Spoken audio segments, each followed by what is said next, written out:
Welcome to another edition of Wellness Webinars, a series of 14 timely presentations on coping with quarantine and COVID-19, brought to you by Carolina Behavioral Health Alliance and Mood Treatment Center.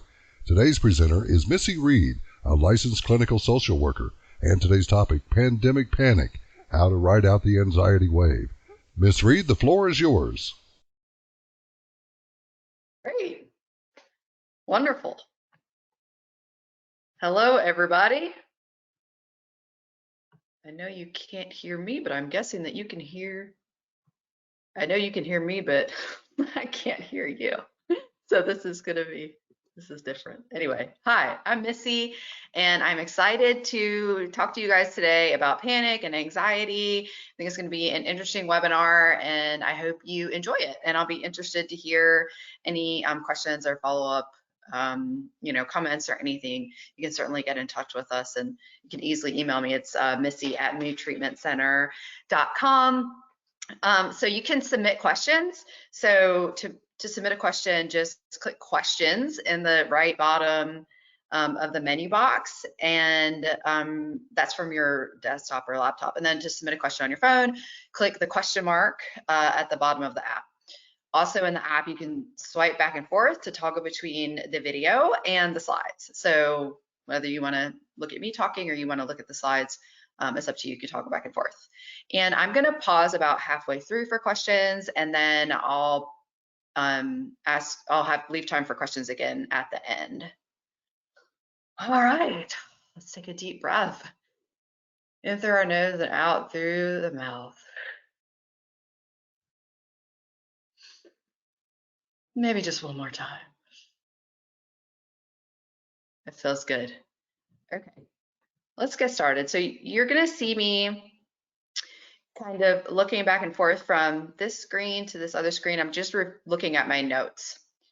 So just so you know. All right, so here's our agenda today. Look, this is a time that's unprecedented. I've heard that term a lot, and I'm sure you guys have too, that this is just a time that we've never experienced before in the history of ever, really. So we're going to talk about that a little bit, just about the importance of addressing anxiety now that we've got a pandemic going on. I'm going to talk about what anxiety is and just a very brief overview of anxieties and the relevant anxiety disorders that I think you may find interesting or beneficial to learn about today. So I'll talk to you a little bit about the science and a little bit about the symptoms to differentiate between what is just anxiety and what is actually a diagnosable disorder. And then I'm going to talk to you about some natural tips and techniques that you can utilize every day, throughout your day, to help to alleviate some of that anxiety. And then Lisa is also my lovely helper, is going to be sending me your questions too. So I'll pause at that time and review those for you. Okay, so some natural tips and techniques, and then we'll be talking about connection. Let me see, I think I can make my slides a little bigger here. There we go. Okay, you could probably see better now. All right.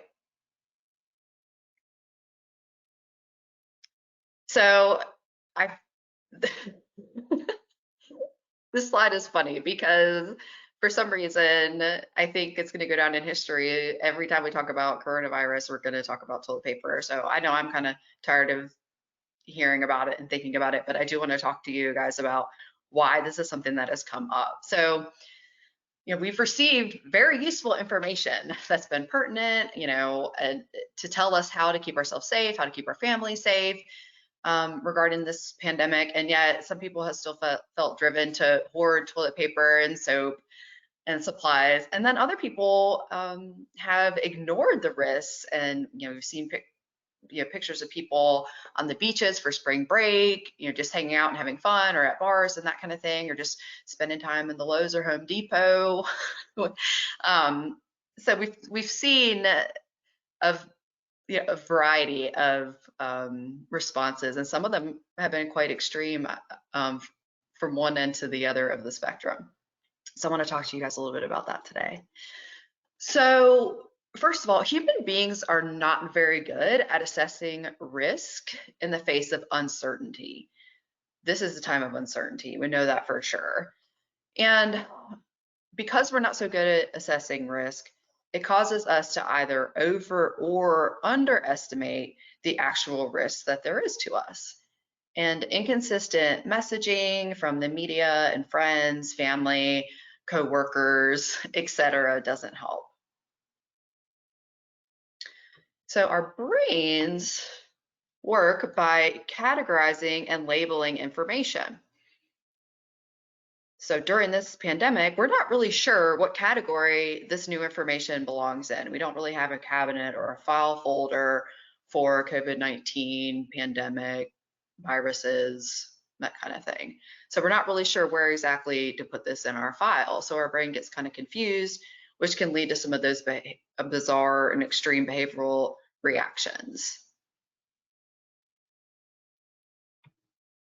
There is also something called availability bias. I'm sure that most of you have heard news before, either of a big plane crash or another kind of calamity. And with the barrage of information, that we have been provided about COVID-19, the coronavirus, this also comes into play.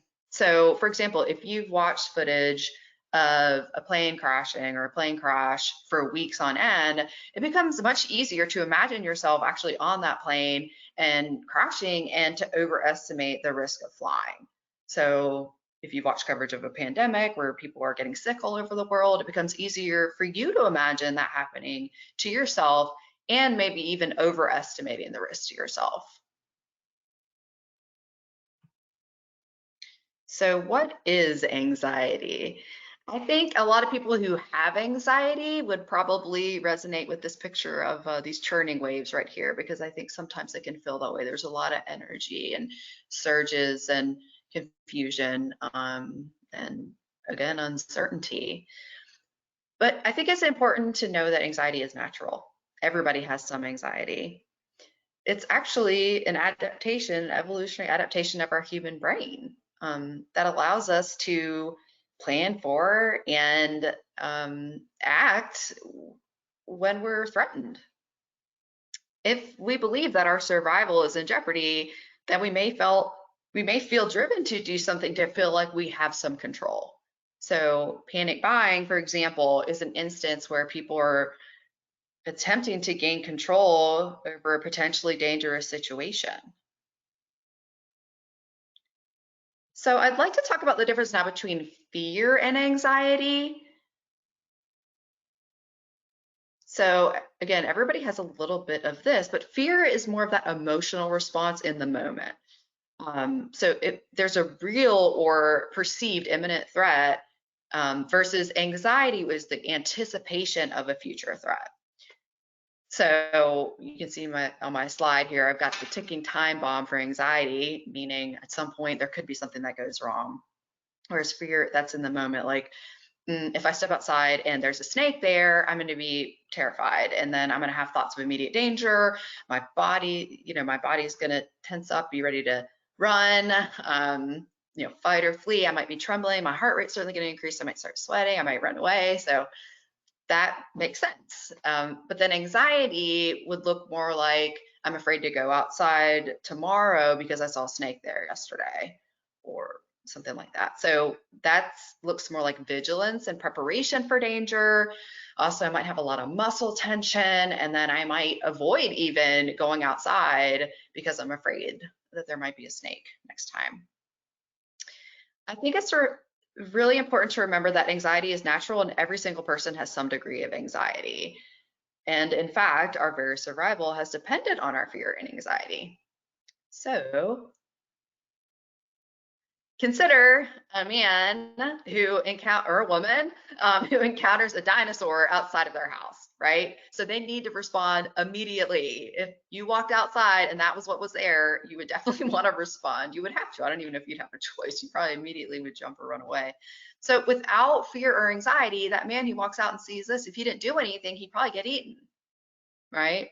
So probably saved his life that he's afraid and has some anxiety. But consider later, he escaped the T-Rex, but he can't stop thinking about that T-Rex, and he's at home and You know, he's scared to go out. He's wondering when's the next time that a dinosaur is going to be back. Will the dinosaur be back tomorrow? You can see how that can be quite difficult to deal with. So hopefully this won't be happening today. I don't think Jurassic World is going to come about anytime soon, but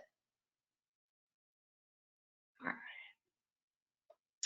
So I'd like to talk to you about normal fear / anxiety and an actual anxiety disorder, because I know we hear these terms a lot, and I think sometimes it can be confusing. I also would recommend, you know, if you really think that you do have a disorder, to talk to a professional.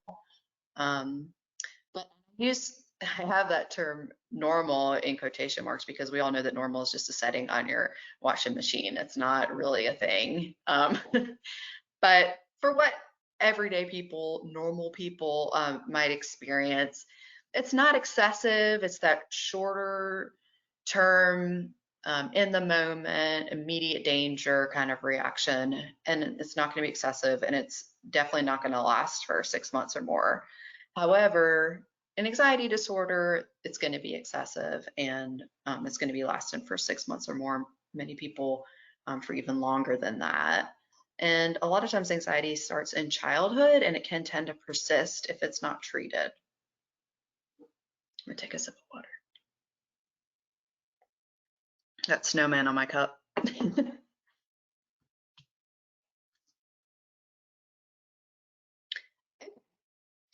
So acute anxiety can be helpful. It could be motivating. That is the anxiety or that fear that motivates us to wash our hands more frequently and to protect ourselves.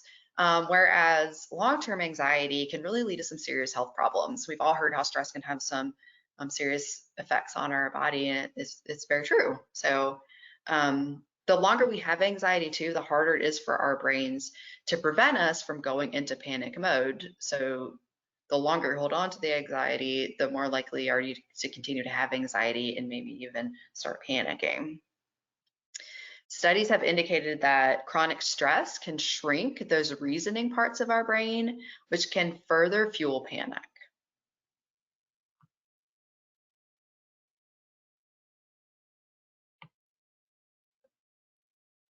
Okay, so speaking of panic, let's talk for a moment about panic attacks versus a panic disorder, okay? So a disorder is a condition in which someone experiences recurrent, so more than one, unexpected, out of nowhere panic attacks and is persistently worried about having another one. Or they change their behavior in maladaptive ways due to having those panic attacks. The fear of more panic attacks can lead someone to avoid certain locations or situations, such as going to school or going to work or going to the doctor's office or any unfamiliar location. So a panic attack is defined as an abrupt surge of intense fear or discomfort that reaches a peak very shortly, within just a few short minutes, and includes physical and or cognitive symptoms. So here are some examples of those symptoms: an increased heart rate, sweating, you're trembling, you've got chest pain or discomfort, you're short of breath, you've got chills or nausea, or maybe even hot flashes, you're dizzy, maybe even you're having thoughts of losing control or that you're dying. The panic attacks feel really terrible. And you would definitely know if you've had one. So,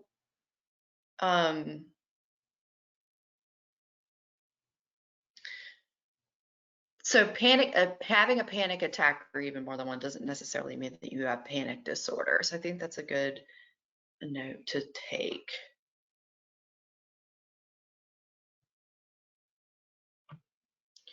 So if you've got if you have recurrent surges of intense fear or discomfort along with 4 or more of those symptoms that we just mentioned, you may have a panic disorder.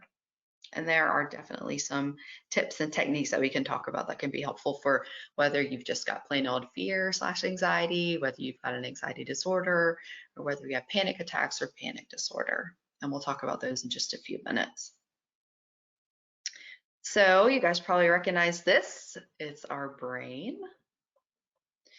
So when we're talking about panic, that can be considered a short circuiting of the brain, right? So there's these different parts of the brain that I'm going to talk about really quickly, because understanding just some basic fundamentals of the structure of our brain can help us to prevent or reduce the severity of panic attacks and just everyday overall anxiety. So deep in our brain, we have something called the amygdala. It's fun to say, the amygdala. And that we could call the emotional center of the brain. So that's where we get signals to get out of danger immediately using any available option. So again, think about signals such as fight, flight, freeze. And then our frontal cortex, the front part of our brain, is the reasoning part. That's the part that wants us to think through the situation before acting. The signals from the amygdala, however, are stronger than those from the frontal cortex. So when our anxiety is high, our brains can become confused and the anxious feelings are louder than reason. For example, I know I'm doing everything I can to keep myself and my family safe, but I don't feel safe. On the inside, I don't feel safe. So in certain situations, these signals from the amygdala can be life-saving. I mean, we need these. We need these to survive. So there, you hear about those times where somebody exhibits superhuman reflexes, you know, as you swerve out of the way of oncoming traffic or something like that. That's really coming from your amygdala and that survival stuff. You're really not focused on or worrying or caring about whether you can solve those math problems if you're about to, you know, get to a crash. But panic doesn't help with this long-term threats. So like if our amygdala is in control, you may feel constantly on edge. If the frontal cortex, however, can remain in control, you can be aware that there is a possibility of a threat out there in the world, but you're able to assess that risk and you can make plans accordingly. So our bodies aren't equipped to handle stress and anxiety for weeks or even months on end. In the short term, anxiety can motivate us and it gives us energy, but long term, it will leave us feeling quite exhausted and even depressed.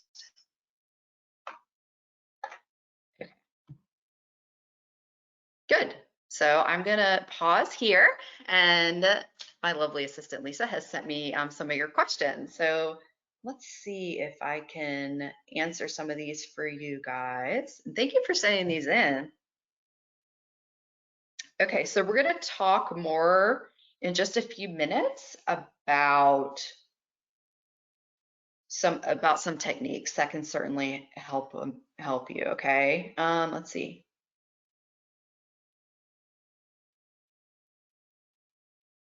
Okay.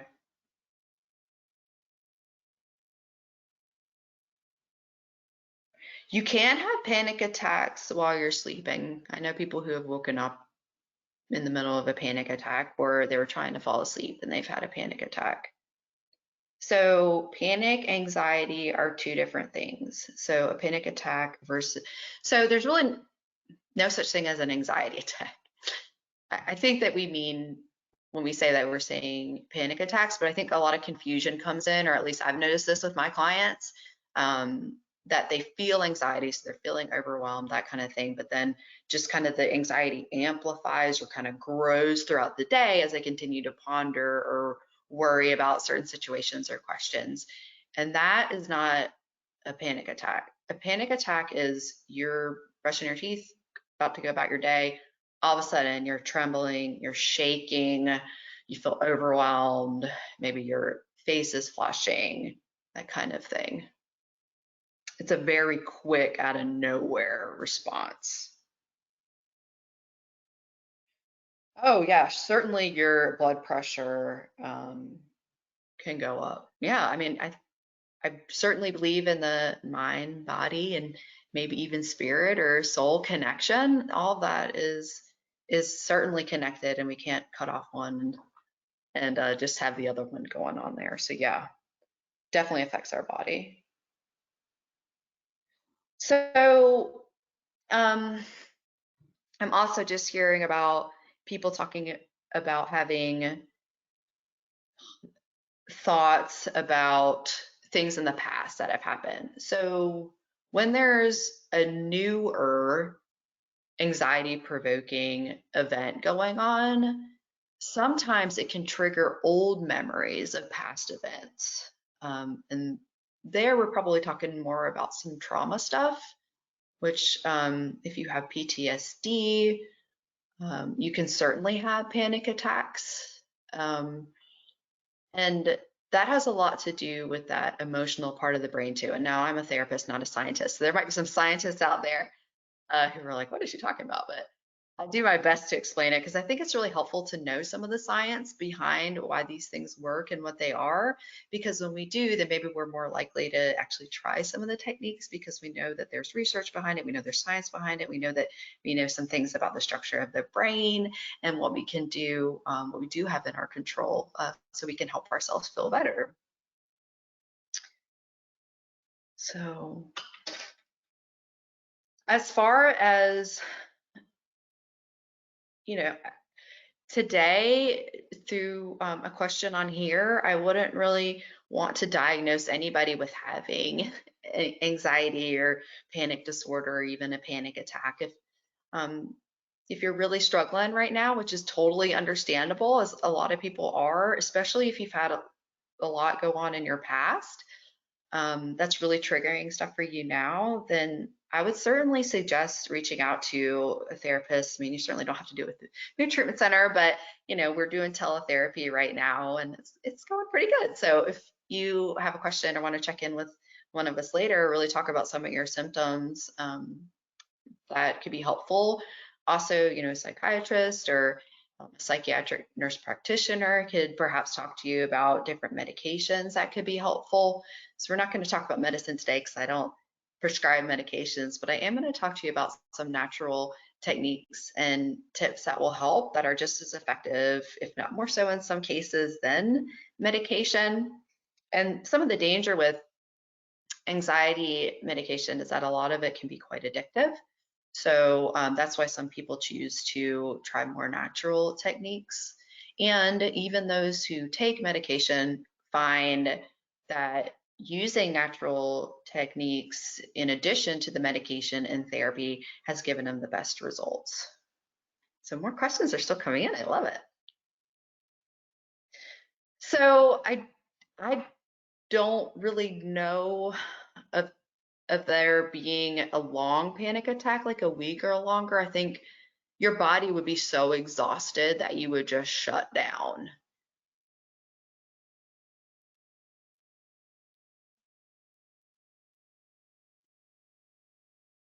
Sure.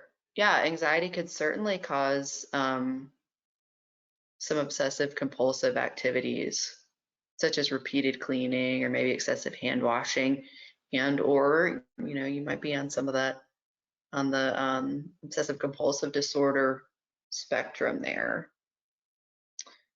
Okay, let's see. Oh, I think I'll save that one for the end.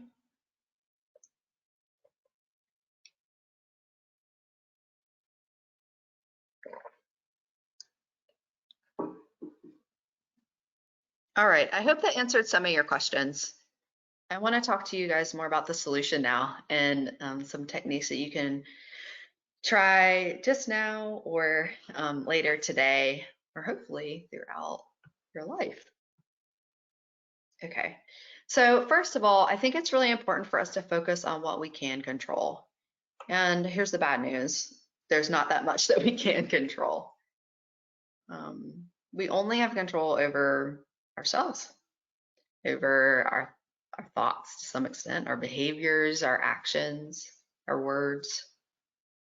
So I think it's important to focus on that because, as you can see with this slide here, that the mountains are really out of focus because we have no control over that. And that's how it can sometimes feel in real life when we're trying to control things that just are totally out of our control. So I think one of the reasons why this pandemic has been so hard for people is There's more evidence that so many things are outside of our control, and control is mostly an illusion. So something that can help is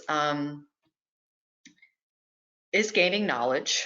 So certainly educating yourself about precautionary measures, and try to focus on sources that are reliable, such as from the federal government. Look for websites if you're on the web that end in .gov or .org or .edu. Try to steer clear of more of like the social media kind of places to get your information. Like USA.gov has information, or the CDC. I would say limit the amount of time that you are spending reading or watching news about the virus, or really anything that makes you anxious. Really, if there's some major news break, we could probably catch it tomorrow. I think it's okay to take a break from technology, from screens. Actually, I think it's essential. We deserve that.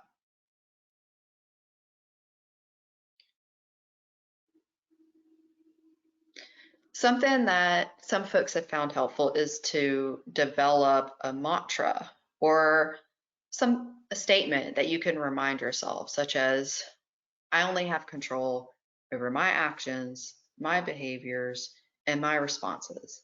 And I can make responsible choices based on clear facts before I act. And I can't control what other people do, say, or feel. And sometimes just reminding yourself of something like that every day or twice a day, or when you get up and before you go to bed, can help bring you some peace of mind.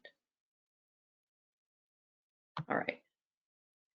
So I think some of my clients are out there who I see pretty regularly, and I do like to talk about exercise some, because the more I learn about it, the more I realize, and the more we know how important it is and how helpful it can be and how good it is for our brains and our bodies and, our emotional well-being too. So first of all, it's a really good distraction or diversion from whatever is bothering you. I know for me, I like to lift weights sometimes, and if there is a heavy weight in front of my face, I'm paying attention to that and I'm not worried about what might be going on tomorrow, right? I'm in the moment, I'm fully present with what I'm doing. So it's certainly a good distraction or diversion. It's a great way to just take a break from everything and do something else. It does alleviate muscle tension, and muscle tension actually contributes to you feeling anxious, because if part of your body is tight or sore or uncomfortable, it sends signals to the rest of your body that, oh, I'm uncomfortable, I feel anxious, this isn't making me feel very good. And then increasing your heart rate, it actually changes your brain chemistry, increasing the availability of anti-anxiety neurochemicals such as serotonin and GABA. And it also activates the frontal regions of the brain, like we were talking about earlier, the frontal cortex, that is responsible for that executive function. And it helps to control the amygdala, or the center for survival signals that we were talking about earlier, that emotional part. So exercise actually activates that front part of the brain. That's amazing. I love that. And of course, regular exercise builds up resources, so you can build resilience to handle difficult emotions.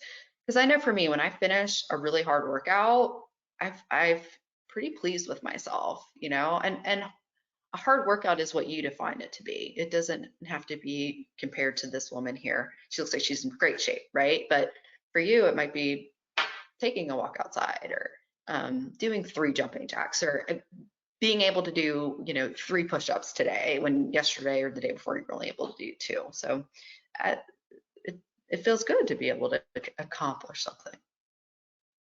So everybody is not able to go to the gym right now, right? So a lot of us are working out from home or outside, and we're trying to keep our social distance, right? So here are a few. There's a lot of different exercise apps out there that you can try out.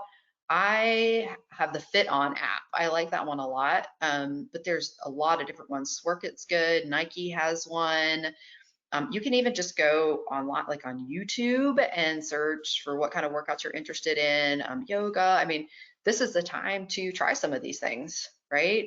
Because I know sometimes all of us like a distraction. We might want to go just walk around Target or the mall or something, or even to a park, and that's just not available to us. So we've got to be creative and find other ways to engage and exercise. Okay. All right. So here we're going to talk about breathing, and then we're going to try it. We're going to try some deep breathing. So deep breathing is also known as abdominal breathing or diaphragmatic breathing because we're breathing from our diaphragm.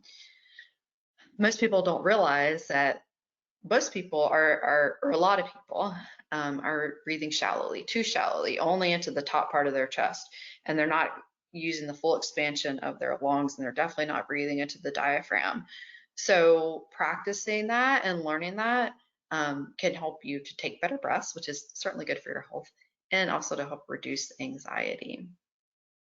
So breathing is part of the parasympathetic nervous system, and that's just a fancy term for the automatic, involuntary bodily processes that generally send signals to our body to relax or slow down or digest our food or fall asleep, that kind of thing.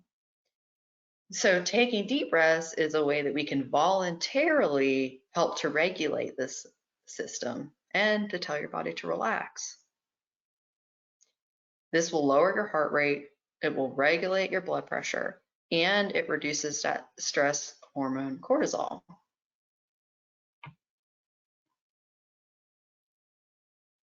Okay, so now we're just going to practice for just a few minutes. So I'd like you to put a hand on your belly, right below your belly button.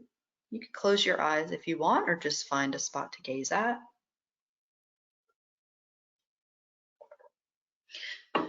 And I want you to just notice the natural rise and fall of your abdomen as you breathe, just as you naturally breathe.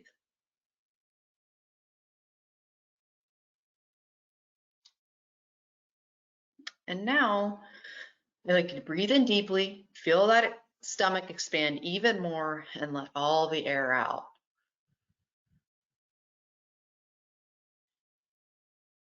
One more time. Take a deep breathe in for the count of 4. So 1, 2, 3, 4. Pause and then blow out for the count of 4.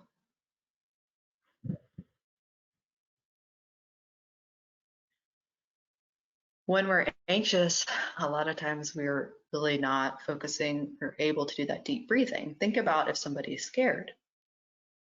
They, right? They pull in those really deep, short breaths. So focusing on that out breath and really lengthening it can help to reduce your anxiety. So let's do one more deep breath. So hands on our abdomen, we'll close our eyes if we want. We'll breathe in through the nose, and blow all the air out through our mouths. And one more time, just because it feels so good and relaxing.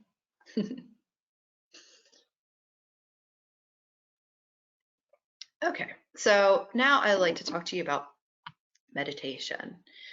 So I'd encourage you to keep an open mind, because a lot of times when people first hear about meditation, they can kind of be worried about that or frightened or unsure if that's for them, because I know for me, when I first heard of meditation or trying it, I thought, well, that sounds like a monk on a mountaintop, in a brown robe or something, and that's not me. And that's definitely not what it has to be at all. So it doesn't have to be difficult or hard.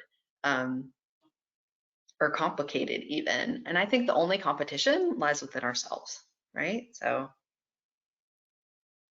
give yourself the opportunity to take a moment to relax and bring your attention to the present. And then when concerns or worries surface, bring your attention back to the present. Because the deal is, it's very, very difficult for us to totally empty our mind of thoughts.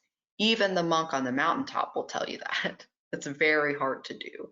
Maybe once they've reached like guru status, they're able to do that for a few minutes or so, maybe even just a few seconds. But most of us aren't able to do that. So instead, concentrating on the silence or the quiet in between the thoughts, or noticing when they show up and then watching them pass by.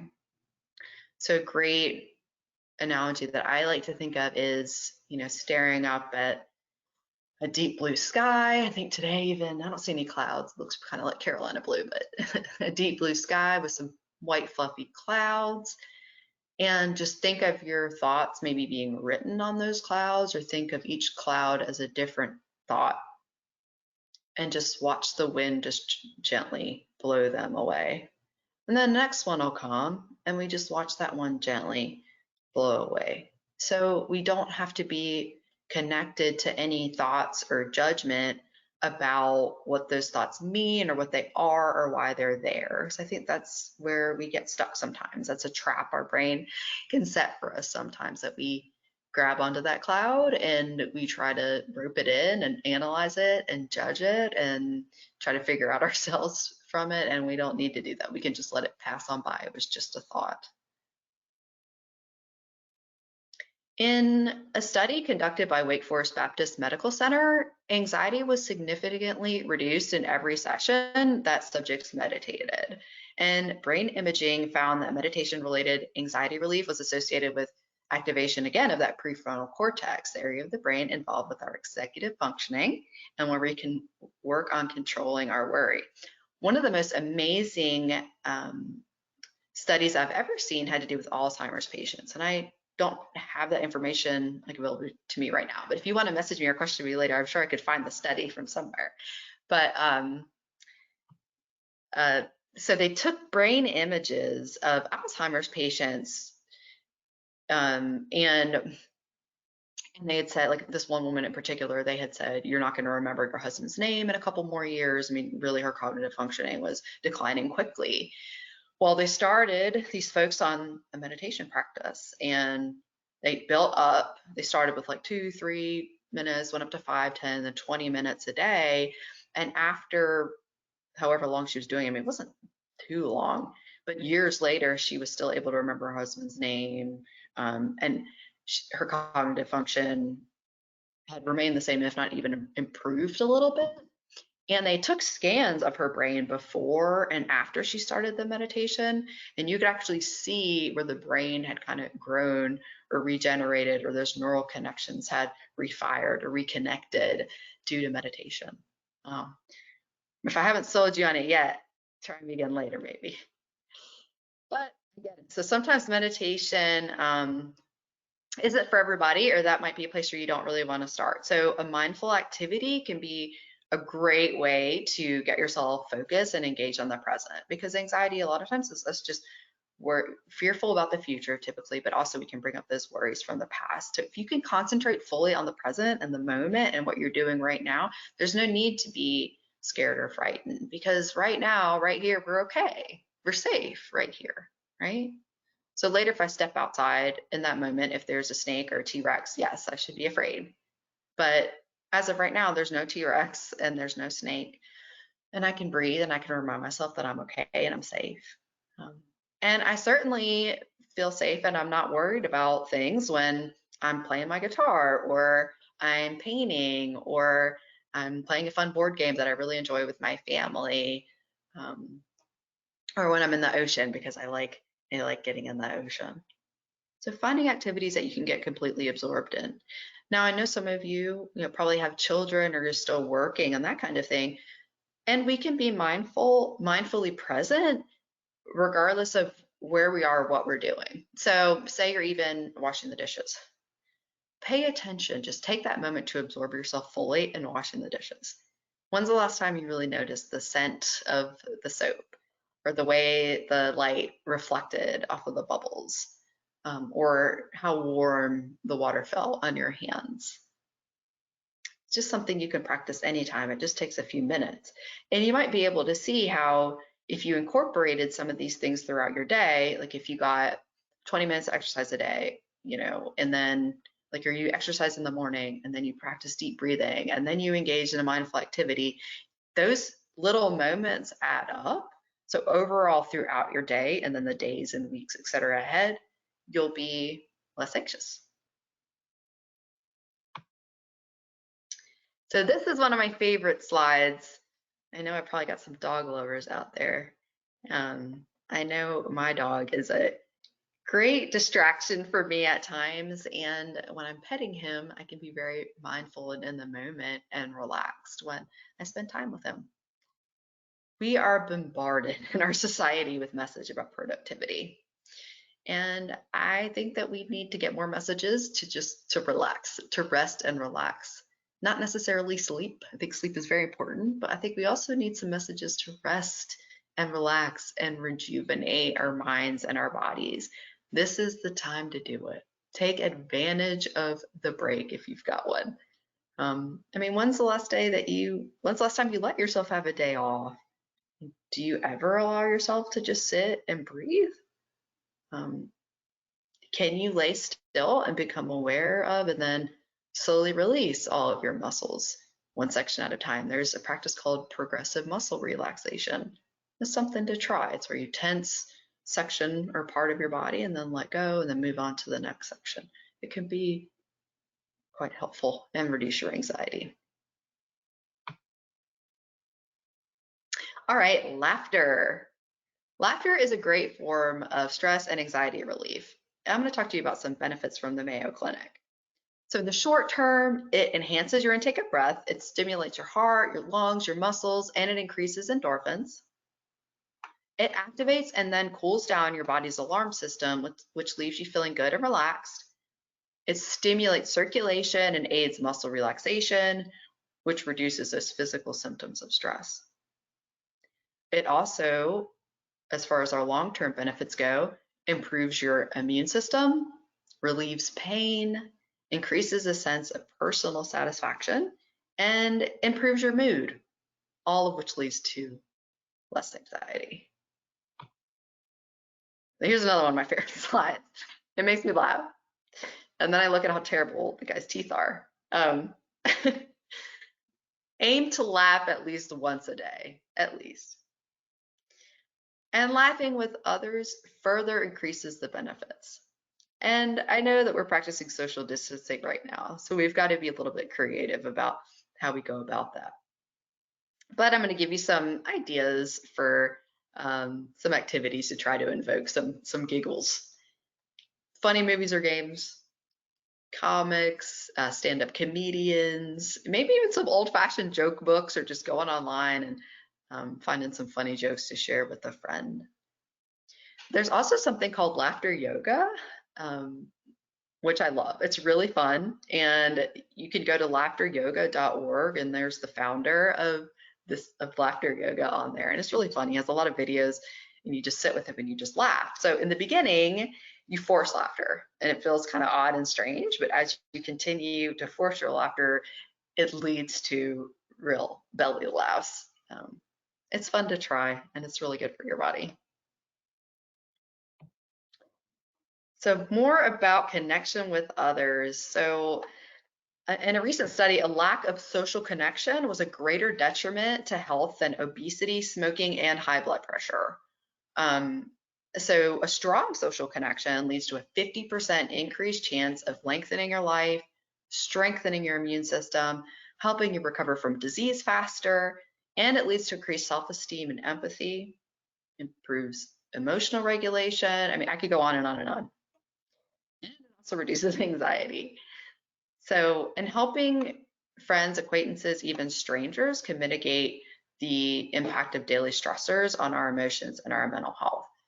Now, we have to be careful with that because, and I'm going to talk to you a little bit more about, tips to respond to anxious family members and friends, because I think we all probably have some of those too. So, here are a couple ideas. Change the subject, find a reason to excuse yourself. Perhaps tell them that you have been feeling anxious and you're limiting the amount of time that you're spending talking about the virus or any other anxiety-provoking topic. Ask them to please stop talking with you about the coronavirus. So another thing that I talk about with my clients is boundary setting. I think it's extremely important for us, for our health and safety, because it keeps us safe and it keeps others safe too. And it's a great way to focus on yourself and what you need, self-care. Perhaps refer them to the facts, from some of the reliable sources of information that you found.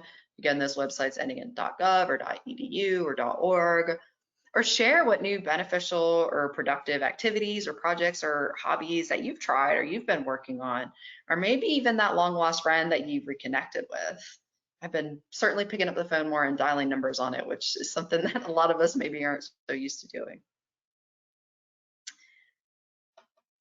All right, so a couple more words here. So sometimes when I first start to talk to clients about anxiety and trying some techniques and tips, sometimes when they first start trying it, it's difficult because if you haven't gotten quiet, if you haven't stopped and paid attention to your thoughts, then it can, or it might feel pretty overwhelming to feel like all of a sudden they're all kind of tumbling in on you. And what I say is just keep swimming, just keep practicing, because it will get better. And I think that's just an indication that all of that is going on and has been going on back there. You just haven't been paying attention to it. So pick a practice and stick with it, and or try another technique, but don't give up. These are what we talked about today, are a menu of different options that you can try. And I'd encourage you to try. You deserve it. So if you find yourself getting more anxious if you're trying a new technique, definitely take a break. Call somebody, write about it. Try something different. Call your therapist, or all of the above. So to sum up, and I will go over questions in just a minute though, but just to sum up, when the waves of panic hit, just keep swimming, like Dory says. And I do hope that you've learned more about anxiety today and how to better cope in this time. I know it's difficult and it's unprecedented, but I do think that we can take the opportunity and make the best of what we've got with it. So give yourself the gift of trying some of the tools that I've suggested today. And then we're going to practice one more technique together, or maybe I'll go to questions real quick and then we'll practice one technique together, one final one before you guys head out. So let me check out my questions. Oh, somebody mentioned the serenity prayer is a great mantra. Sure, prayers are great, and it doesn't necessarily have to be religious.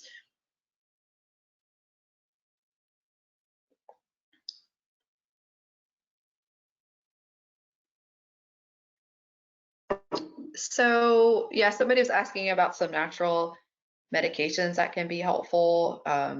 We talked to clients about Calmade, or lavender. You can get it on Amazon, or we sell it in our offices too. I guess you can't go there right now though, but maybe when this has been lifted.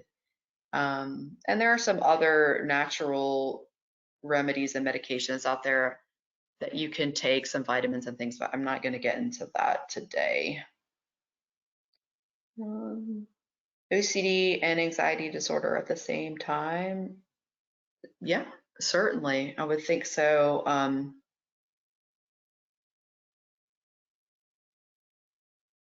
These are a lot of great questions. How can I retrain my brain and body? Oh, well, that's great. So yeah, I think that we've got probably some folks on here who've had some kind of trauma in their past. I mean, that's pretty typical with everybody. Everybody has some kind of trauma, but some of us have enough to where it classifies us to have a disorder. And that is something that, you can certainly get diagnosed and get help with in an office setting. I mean, today was just kind of an overview of anxiety, and there's overlap between all of the different disorders that we have available out there.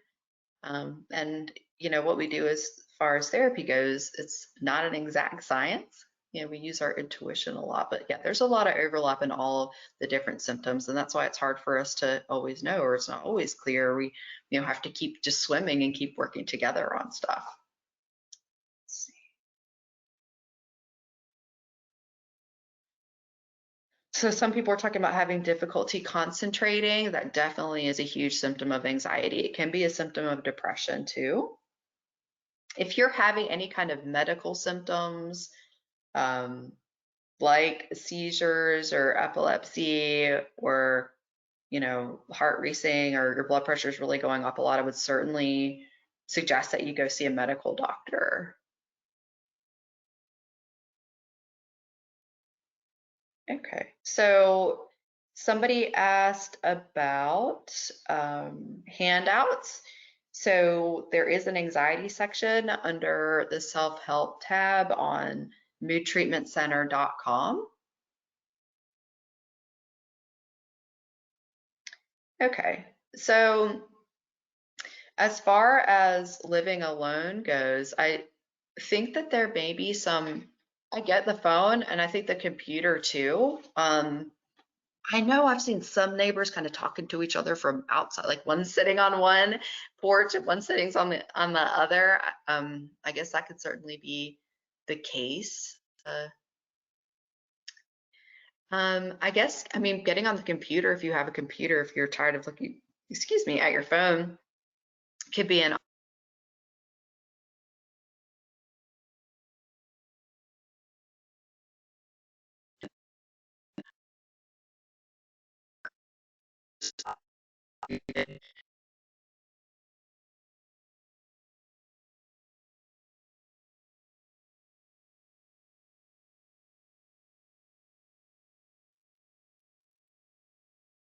let's see.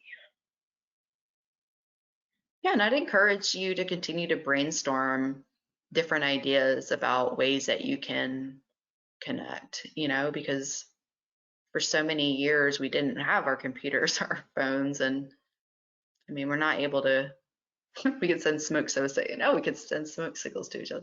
So I think that we can get creative in new ways to connect. So retraining your brain and body. You can retrain your brain and body by beginning to practice some of the meditation and techniques that we were talking about today. Also, if you feel like you've had some trauma going on and you're kind of constantly in this fight or flight place, there are some techniques that you can do with a therapist, such as EMDR or brain spotting, that have some evidence that they work really well for people with PTSD.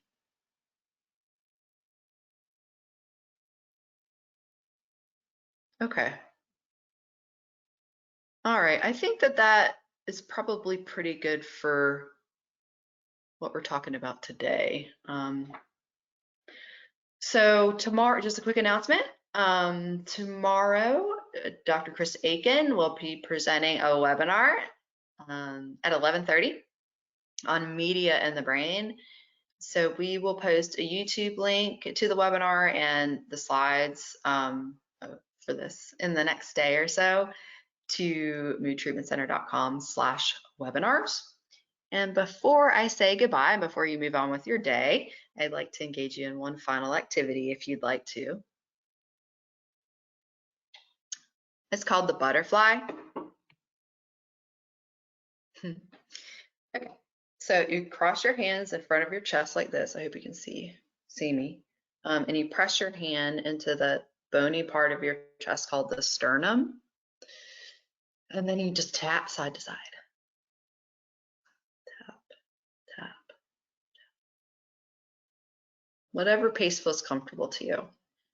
If you can do this in combination with some deep breathing, then the relaxation effects will be even greater. This touching right here helps to get in touch with that parasympathetic nervous system, which we talked about earlier, which also, along with the breathing, helps to tell your body to relax. So you can use your body to tell yourself to relax. And then the tapping side to side is considered bilateral stimulation. Kind of think about like a mother rocking her baby and how that's relaxing and calming and soothing. So if you can do all three of those together, you can certainly bring more happiness and joy and relief and anxiety to your life. Something you could practice for just a couple minutes a day to set your watch or your timer. Okay, well, I think that's a good way to end. I hope this was helpful and helped to alleviate some of your anxiety today, or at least give you a break. And I went through that already. So thank you very much. I appreciate it. Take care, everybody.